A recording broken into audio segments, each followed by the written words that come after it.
figured out that the cambelt was broken, which is this. This is what happened. Broken. Apparently, the people who were servicing it didn't change the cambelt because when it hits 160,000 kilometers, you should change the cambelt.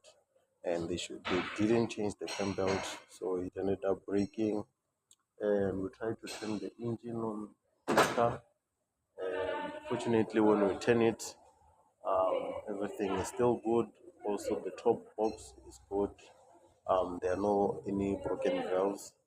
Luckily, and looks like everything still runs fine.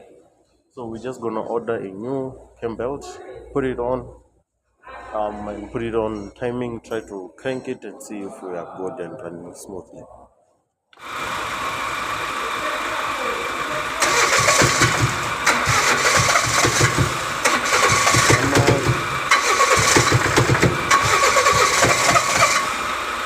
Hey.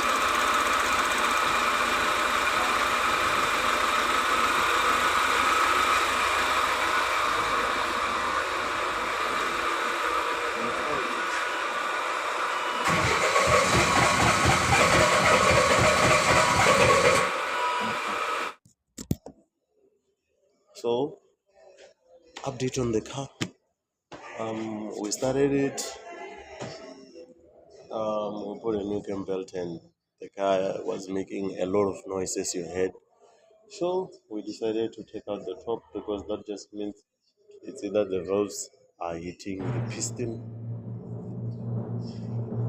or we have broken the valves.